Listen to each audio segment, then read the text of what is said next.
नमस्कार विद्यार्थी मित्रांनो, व्यंकटेश एज्युकेशन अँड संस्कृती या आपल्या चॅनलवर सर्वांचे सहर्ष स्वागत आहे। आजच्या व्हिडिओमध्ये आपण स्कॉलरशिप शिष्यवृत्ती परीक्षा इयत्ता चौथी विषय गणित। आजच्या व्हिडिओमध्ये आपण काही महत्त्वाचे प्रश्न सोडवून घेणार आहोत जे की मुलांना सोडवताना कन्फ्यूज होतात। तर बघा, तेच कन्फ्युजिंग आजच्या व्हिडिओतून आपण दूर करणार आहोत, जेणेकरून मुलांना सगळे प्रश्न व्यवस्थित सोडवता येतील आणि त्यांचा स्कोअर नक्की वाढेल। चला तर मग व्हिडिओला सुरुवात करूया। त्याआधी नेहमीप्रमाणे व्हिडिओ आवडल्यास व्हिडिओला लाईक करा, आपल्या मित्रमैत्रिणींना शेअर करा, चॅनलवर नवीन असाल तर चॅनलला सबस्क्राईब करा। बघा, ह्याच्यामध्ये आपल्याला इथे असा प्रश्न दिला आहे, खालीलपैकी कोणत्या संख्येतून 232 वजा केले असता आपल्याला उत्तर किती? उत्तर 46,407 येईल असं विचारले। आता बघा, दिलेल्या माहितीनुसार कोणत्या संख्येतून, म्हणजे पहिली संख्या माहीत नाही आहे, कोणत्या संख्येतून 232 वजा केले असता 46,407 हे उत्तर येईल। आता मला सांगा, ज्यावेळेस आपण वजाबाकी करतो त्यावेळेस नेहमी इथली संख्या कशी असते? मोठी असते। म्हणजे या दोघांपेक्षा सुद्धा इथली संख्या कशी असते? मोठी असते। मग आता काय करायचं? या दोघांची बेरीज करायची आहे। मग बघा बरं, आडवी बेरीज सुद्धा आपल्याला करता येणं गरजेचं आहे। तुम्ही शक्यतो उभी बेरीज केली तरी चालेल, याच्यातून हे इथे उभं मांडून केलं तरी चालेल। आता मी काय करते, 7 एककातून 2 एकक मिळवते। बेरीज करायची ना आपल्याला। बघा, 407 आणि हे 232 यांची बेरीज करायची आहे।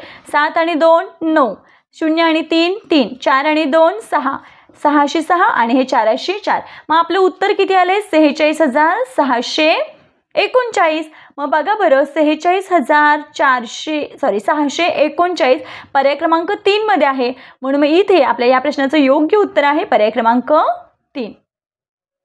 बघा, याच्यामध्ये आपण जे मुलांना सोडवायला अवघड प्रश्न वाटतात तेच आपण घेणार आहोत। बघा, एका वर्षाचा एकूण पगार 30,000 रुपये असल्यास 5 महिन्याचा पगार किती होईल? आता बघा, काय करूया आपण, एका वर्षाचा पगार आहे 30,000 रुपये। बघा, दिलेल्या माहितीनुसार एका वर्षाचा पगार आहे 30,000 रुपये, बरोबर आहे। मग एका वर्षामध्ये किती महिने असतात? 12 महिने असतात, बरोबर आहे ना। एका वर्षामध्ये 12 महिने असतात। मग आपण काय करायचंय, आधी याला 12 ने भागायचं, या 30ला 12 ने भागूया, है की नाही। म्हणजेच 12 महिन्याचा 30,000 पगार असं त्यांना सांगायचंय। एक वर्ष म्हणजेच 12 महिने, एका वर्षाचा 30,000 पगार म्हणजेच 12 महिन्यांचा 30,000। आपल्याला 5 महिन्यांचा विचारलंय, मग आपण आधी इथे काय करूया, या 30,000ला 12 ने भागून घेऊया, म्हणजे आपल्याला आधी एका महिन्याचा पगार काढून घ्यायचा आहे। मग बघा, इथे 12चा पाढा 30 पर्यंत म्हणा, 12 1 12, 12 2 24, 12 3 36, 36 मोठे आहेत, मग 30 पेक्षा लहान संख्या 12 2 24, ठीक आहे। आता बघा, 30 मधून 24 गेले, तुम्ही काय करायचं, 24 पासून 30 पर्यंत काउंट करायचंय, 6 राहिले। एका वेळेस आपण एक संख्या खाली घेतो, 12 5 60, वजाबाकी किती आली? 0, परत हा वरून 0 खाली घेतला, 12 0 0, शून्यांचा भागाकार, शून्यांची वजाबाकी 0, परत हा 0 खाली घेतला, 12 0 0, वजाबाकी आली 0। बघा, या संख्येला पूर्ण भाग गेलाय। मग एका महिन्याचा पगार किती? मग आता बघा, एका महिन्याचा पगार आपण काढून घेतलेला आहे। एका महिन्याला पगार आहे 2,500 रुपये, है की नाही। आता आपल्याला विचारलंय काय? 5 महिन्याचा पगार, 5 महिन्यांचा पगार। मग या 2500ला काय करूया, 5 ने गुणूया, 5 0 0, 5 0 0, 5 5 25, हातच्याला आले 2, 5 2 10, 10 आणि 2 12। मग बघा, आपले उत्तर किती आले? 12,500, म्हणजेच त्याचा 5 महिन्यांचा पगार आहे 12,500। मग बघा बरं, इथे पर्याय क्रमांक 4 मध्ये 12,500 आहे, म्हणजेच आपल्या या प्रश्नाचं उत्तर आहे 12,500 रुपये। पर्याय क्रमांक 4 हे आपले योग्य उत्तर आहे। बघा, कोणतीही गडबड न करता या पद्धतीनेच हे प्रश्न सोडवायचे आहेत। पुढचा प्रश्न बघा, मॅरेथॉन स्पर्धेमध्ये प्रथम द्वितीय तृतीय क्रमांकांसाठी अनुक्रमे 5,000 3,000 2,000 रुपये बक्षीस होते, तर बक्षिसांच्या एकूण रकमेसाठी 500 रुपयाच्या किती नोटा घ्याव्या लागतील? मग आता बघा, एकूण रकमेसाठी विचारलंय, मग आपण एकूण रक्कम म्हणजे तिघांची काय करायची आहे? बेरीज करायची आहे. मग बघा आपण तुम्ही तोंडीसुद्धा करू शकता. इथे 5,000 आहे, 3,000 आणि 2,000. मग बघा शेवटला 3 शून्य आहेतच ना हे. आणि बघा 5 आणि 3 8, 8 आणि 2 10. मग आपलं उत्तर किती आले? 10,000. एकूण बक्षिसाची रक्कम आहे 10,000. आता असं विचारलंय या एकूण बक्षिसाच्या रकमेसाठी म्हणजेच 10,000साठी 500च्या किती नोटा लागतील? मग याला काय करायचंय? 500ने भागायचंय. बघा असा सुद्धा भागाकार असतो. या शून्याला हे शून्य कट झाले, या शून्याला हे शून्य कट झाले. आता बघा 5 एक्के 5, 5 दुने 10, 5 शून्य 0. आपले उत्तर किती आले? 20. म्हणजेच बक्षिसाच्या एकूण रकमेसाठी 500 रुपयांच्या 20 नोटा द्याव्या लागतील. मग बघा बरं 20 कुठे आहे? पर्याय क्रमांक 2 मध्ये. म्हणून मी इथे आपल्या या प्रश्नाचं योग्य उत्तर आहे पर्याय क्रमांक 2 20. बघा अगदी बऱ्याच मुलांचा चुकणारा प्रश्न आहे की नाही? तर बऱ्याच मुलांचा हा प्रश्न चुकतो. तर बघा विचारलंय की आपल्याला प्रश्न, बघा खालीलपैकी सर्वात स्वस्त काय असेल? आता बघा काय काय दिलंय? 1.5 किलो साखर 60 रुपये, 1 किलो तांदूळ 50 रुपये, पाव किलो तूर डाळ 35 रुपये, पाऊण किलो चहा 90 रुपये. आता इथे काय करूया आपण? सगळ्याची पाव किलोची किंमत काढली तरी चालेल, कोणत्या तरी एकाच युनिटची किंमत काढायची आहे. मग आता इथे आपण काय करूया? प्रत्येक वस्तूंची 1 किलोची किंमत काढूया. ठीक आहे. बघा पहिल्या पर्यायामध्ये काय दिले? 1.5 किलो साखर 60 रुपये. आता बघा 1.5 किलो म्हणजे 1 पूर्ण आणि दुसऱ्यातला हा अर्धा भाग. आता बघा मी काय करते? याचे 4 भाग आणि याचे 2 भाग करते. किती भाग झाले? 1 2 3 4 5 6 भाग झाले, बरोबर आहे. मग या 60ला मी काय करते? 6ने भागते. 6 आहे 60 रुपये, बरोबर आहे. म्हणजे पाव किलोची किंमत किती आली? 10 रुपये आली. बघा पाव किलोची किंमत किती आली? पाव किलो 10 रुपये. ठीक आहे. मग 1 किलोची किती येईल? तर बघा हे 10, हे 10, हे 10, हे 10, 10 चौक 40 रुपये किलो. 1 किलो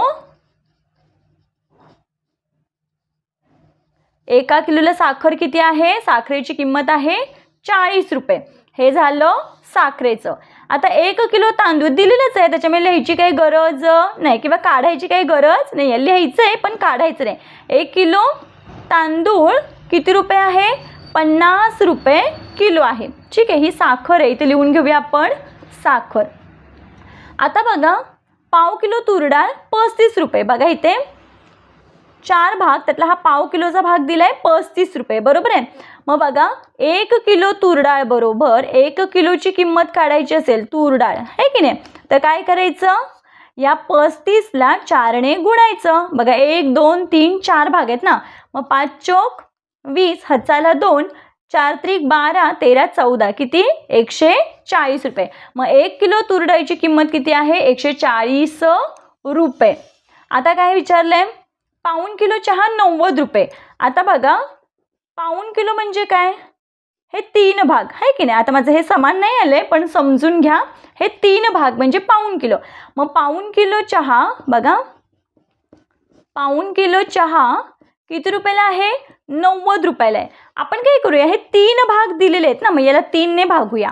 90 भागिले 3, 3 त्रिक 9, वजाबाकी आले 0, वरून घेतला 0, शून्याला शून्याचा भाग, 3 शून्य 0, वजाबाकी आली 0. भागाकार किती आला? 30 रुपये. 30 आला आहे की नाही? म्हणजे पाव किलो चहा 30 रुपये, हा 30 रुपये, हा 30 रुपये. चेक करूया बरोबर आहे का?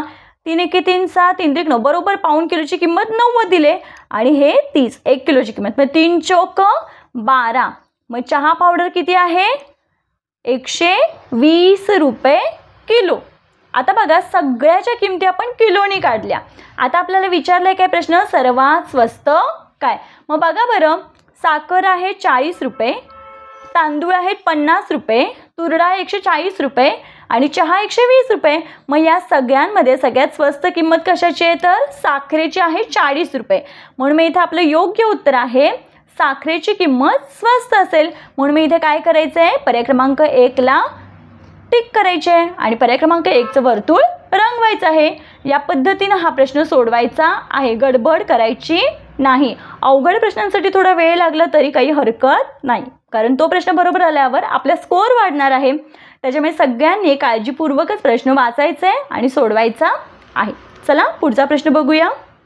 बघा पुढचा प्रश्न आहे, एका गोदामात 6/12 भागात गव्हाची पोती, 4/12 भागात ज्वारीची पोती आणि उरलेल्या भागात बाजरीची पोती असल्यास बाजरीची पोती किती? बघा इथे मिश्र गणित आहे. सगळ्यांना मिश्र गणित येतात, पण अपूर्णांकांचं मिश्र गणित म्हटलं की मात्र मग काय होतं, कन्फ्यूज होतं. तसं करायचं नाही आहे. शांततेत प्रश्न वाचलाय, समजून घेतलाय. आता काय करायचं आहे बघा, 6/12 भागात गव्हाची पोती आहेत आणि 4/12 भागात ज्वारीची पोती आहेत. मग काय करूया, छेद समान आहे म्हणून मग काय करायचं, गव्हाचा भाग आणि ज्वारीचा भाग यांची काय करूया, बेरीज करूया. बघा छेद समान आहे, छेद एकदाच लिहून घ्यायचा आणि अंशांची बेरीज करायची. 6 आणि 4 10. मग आपलं उत्तर किती आलंय, 10/12. आता काय करायचं आहे, एकूण भाग हा छेदामध्ये असतो, या दोघांचं मिळून 10 भाग आहे ना. मग एकूण भागामधून बघा, एकूण भाग आहे 12, या 12मधून एकूण भागातून या दोघांची जी आलेली बेरीज आहे ती काय करूया, वजा करूया आणि एकूण भाग आहे तसाच ठेवायचा आहे, कारण आपल्याला बाजरीची पोती किती आहेत ते काढायचं आहे ना. 12तून 10 गेले, 2 राहिले आणि छेद आहे तसा 12, म्हणजे 12 भागापैकी 2 भाग ही बाजरीची पोती आहेत. मग बघा बरं, 2/12 कुठे आहे, पर्याय क्रमांक 2 मध्ये आहे. म्हणून आपल्या या प्रश्नाचं योग्य उत्तर आहे पर्याय क्रमांक 2. बघा अगदी सोपा प्रश्न आहे. 15.5 अपूर्णांकात कसे लिहितात? 15.5 म्हणजे 14 पूर्ण आणि वर पाऊण भाग, कारण 15ला पावभाग कमी आहे ना, म्हणून तर 15.5 म्हटलंय. आता बघा पाऊण भाग म्हणजे किती, 3/4 आणि 15च्या अगोदरचा अंक 14, म्हणून मी इथे योग्य उत्तर काय, 14.3/4. पर्याय क्रमांक 3 हे आपल्या प्रश्नाचं योग्य उत्तर आहे. बघा पुढचा प्रश्न बघा, 17/8, 17/3, 17/2, 17/11 या अपूर्णांकांचा योग्य चढता क्रम खालीलपैकी कोणता? आता बघा यांचा छेद समान आहे का, नाही, पण यांचा अंश मात्र कसा आहे, समान आहे. मग नेहमीपेक्षा थोडंसं उलटं करायचं. बघा ज्यावेळेस छेद समान असतो त्यावेळेस आपण जो अपूर्णांक मोठा, म्हणजे ज्याचा अंश मोठा तो अपूर्णांक मोठा मानतो आणि ज्याचा अंश छोटा तो अपूर्णांक छोटा मानतो. पण इथे मात्र उलट करायचं आहे. थोडंसं काय करायचं आहे, अंश समान आहे म्हणून मग आता हे आपल्याला चढता क्रम सांगितलं आहे. चढता क्रम म्हणजे काय, लहान संख्येपासून मोठ्या संख्येकडे. मग आता इथे अंश समान आहे म्हणून याच्यामध्ये सगळ्यात जो लहान छेद आहे तो सगळ्यात मोठा आहे की नाही, सगळ्यात मोठा. बघा सगळ्यात मोठा हा, त्याच्यानंतर हा, त्याच्यानंतर हा आणि त्याच्यानंतर हा, असा झाला. हा झाला त्याचा उतरता क्रम. आता आपल्याला चढता क्रम लावायचा, म्हणजे सगळ्यात छोटा. मग सगळ्यात मोठं कोण आहे, 11, म्हणजे हा सगळ्यात छोटा, हा 2 नंबरला, हा 3 नंबरला आणि हा 4 नंबरला. मग बघा बरं असं आपल्याला उत्तर कुठे दिसते, तर बघा पर्याय क्रमांक 1 मध्ये दिसते. सॉरी 1 नाही येणार, कारण ह्याचे छेद समान आहेत, आपल्याला अंश समान दिलेला आहे. मग बघा बरं, बघा पर्याय क्रमांक 4 मध्ये आपलं उत्तर आहे.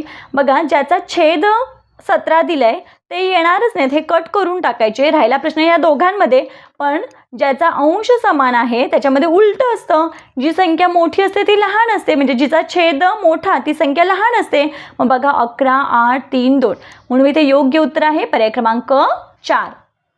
बघा हा पण अगदी सोपा प्रश्न आहे. खालील माहितीवरून योग्य उत्तराचा पर्याय ओळखा. पाऊण मीटर 75 सेंटीमीटर बरोबर आहे, कारण बघा 1 मीटर म्हणजे 100. बघा 1 मीटर म्हणजे 100 सेंटीमीटर बरोबर आहे. आणि मग अर्धा मीटर म्हणजे 50, पाव मीटर म्हणजे 50च्या निम 25 आणि पाऊण मीटर म्हणजे 75 बरोबर आहे. म्हणजे अ सुद्धा काय आहे, योग्य आहे. आता ब मध्ये बघा दिलेली माहिती, 2 सेंटीमीटर बरोबर 20 मिलीमीटर, हे पण बरोबर आहे, कारण सूत्र काय आहे, 1 सेंटीमीटर बरोबर 10 मिलीमीटर, म्हणून मग 2 सेंटीमीटर बरोबर 20 मिलीमीटर, हे पण योग्य आहे. आता पाव मीटर बरोबर 25 सेंटीमीटर. आता बघा 1 मीटर म्हणजे 100 सेंटीमीटर, मग पाव मीटर बरोबर 25, बरोबर आहे, म्हणजे हे पण योग्य आहे. मग काय इथे येणार आहे? अ, ब व क बरोबर. पर्याय क्रमांक 3 हे आपल्या प्रश्नाचं योग्य उत्तर आहे. बघा, बऱ्याच वेळा काय होतं, मुलं इथे हे त्यांना कळतं की हे सगळं बरोबर आहे, पण इथले पर्याय बघत नाहीत आणि डायरेक्ट कुठल्या तरी पर्यायाला गोल करतात आणि मग उत्तर काय होतं, चुकतं. तसं नका करू. काळजीपूर्वक पर्यायसुद्धा बघायचेत, कारण कधी अ, ब, क दिलेलं असतं त्यावेळेस लगेच तिथे न हे करता खालचे पण पर्याय नीट वाचायचे आहेत. जसे का इथे तिन्ही अयोग्य दिले, अयोग्य म्हणजे चुकीचं, मग इथे मात्र बरोबर आहे, म्हणून मग याला हे आपलं योग्य उत्तर आहे. बघा, इथे एका औषधाच्या बाटलीत 60 मिली औषध मावते, तर अशा 100 बाटल्यातील औषध किती होईल? आता बघा, एका बाटलीमध्ये किती? 60 मिली, बरोबर आहे. एका बाटलीमध्ये 60 मिली. मग अशा 100 बाटल्यांमध्ये विचारले. मग बघा, 100 बाटल्यांमध्ये विचारले. मग आपल्याला माहिती आहे कमीचं दिलंय आणि जास्तीचं काढायचं आहे, त्यावेळेस आपण काय करतो, या दोघांचा गुणाकार करतो. मग काय करायचंय, 100 गुणिले 60 करायचंय. आता शून्य जरा वेळ बाजूला ठेवूया. 6 एके 6. किती शून्य आहेत मोजा? 1 2 3. 1 2 3 आहे तसे शून्य देऊन टाकायचे. मग ते 6000 आलं. हे मिलीमध्ये आहे, हे पण मिलीमध्ये उत्तर आलंय, पण पर्याय बघा, 6000 लिटर बघायचं नाही. 1 लिटर म्हणजे किती? 1000 मिली. मग इथे 6000 मिली आहे, म्हणजे 6 लिटर. पर्याय क्रमांक 1 हे आपल्या प्रश्नाचं योग्य उत्तर आहे. कारण बघा, हे असं सूत्र आहे, 1 लिटर बरोबर जर 1000 मिली असेल तर मग 6000 मिली बरोबर 6 लिटर, म्हणून मग उत्तर 6 लिटर. पर्याय क्रमांक 1 हे आपले योग्य उत्तर आहे. पुढचा प्रश्न बघा. बघा, हे घड्याळावरचा प्रश्न आहे. जगन शेठने सकाळी 9:30 वाजता प्रवासाला सुरुवात केली व दुपारी 2:25 वाजता प्रवास संपला, तर त्याने किती वेळ प्रवास केला? सुरुवात कधी केले? 9:30 आणि प्रवास संपलाय कधी? 2:25. आता सगळ्यांनी लक्ष द्यायचं आहे, एका तासामध्ये घड्याळामध्ये 60 मिनिटं असतात. आता इथे 9:30 झालेत, म्हणजे अजून 30 मिनिटांनी, बघा इथे मी लिहिते 30 मिनिटांनी 10 वाजतील, बरोबर आहे. मग 10 पासून 2 पर्यंत आपण काय करूया, आधी मोजूया. 10च्या नंतर 11, 12, 1 आणि हे 2. बघा, आता हे वरचे 25 मिनिटं ह्या मिनिटांमध्ये काय करूया, मिळवूया. मग बघा, 5 आणि हे 5, 55 मिनिटं. आणि हे तास बघा, 1 2 3 आणि हे 4, म्हणजे त्याने किती प्रवास केला आहे? 4 तास 55 मिनिटं. मग बघा बरं, 4 तास 55 मिनिटं आपलं उत्तर आहे. पर्याय क्रमांक 4. बघा, आता इथे पण घड्याळामध्ये काय दिलं आहे? 2 तास 55 मिनिटं, म्हणजेच किती मिनिटं?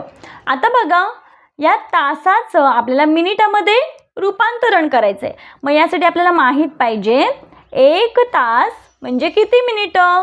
60 मिनिटं. सगळ्यांना माहिती आहे, पण रूपांतर करताना थोडंसं इकडे तिकडे होतं. 1 तास म्हणजे 60 मिनिटं, मग हे 2 तास आहेत ना, मग 2 तास म्हणजे किती? मग काय करायचं, 60 आणि 60 यांची बेरीज 120 लिहिली तरी चालेल, किंवा दोघांचा सरळ गुणाकार करा. 60 गुणिले 2. मग बघा, 6 12 आणि हा 0, 120 मिनिटं. आणि हे वरचे 55 मिनिटच आहेत, मग हे फक्त 55 मिनिटं ह्या मिनिटांमध्ये काय करायचं, मिळवायचं. मग बघा, 0 आणि 5 5, 2 आणि 5 7 आणि हे 81 1. मग आपलं उत्तर किती आलं आहे? 175 मिनिटं. मग 175 मिनिटं कुठे आहेत? पर्याय क्रमांक 3 मध्ये. म्हणून आपल्या या प्रश्नाचं योग्य उत्तर आहे पर्याय क्रमांक 3, 175 मिनिटं. बघा, या पद्धतीनं जे महत्त्वाचे थोडेसे अवघड असे वाटणारे जे प्रश्न होते ते आपण सोप्या पद्धतीनं सोडवून दाखवलेलं आहे. आशा करते आपणा सर्वांना ह्या ट्रिक्स आवडल्या असतील, आपल्या अभ्यासासाठी उपयुक्त असतील अशी आशा करते. चला तर मग, नेहमीप्रमाणे व्हिडिओ आवडल्यास व्हिडिओला लाईक करा, आपल्या मित्रमैत्रिणींना शेअर करा, चॅनलवर नवीन असाल तर चॅनलला सबस्क्राईब करा. आजचा व्हिडिओ कसा वाटला ते कमेंटमध्ये मला नक्की सांगा. तुम्हा सर्वांना आपल्या व्यंकटेश एज्युकेशन अँड संस्कृती या चॅनेलकडून परीक्षेसाठी खूप खूप शुभेच्छा. भेटूया पुढच्या व्हिडिओमध्ये नवीन प्रश्नासहित. तोपर्यंत नमस्कार. थँक्यू.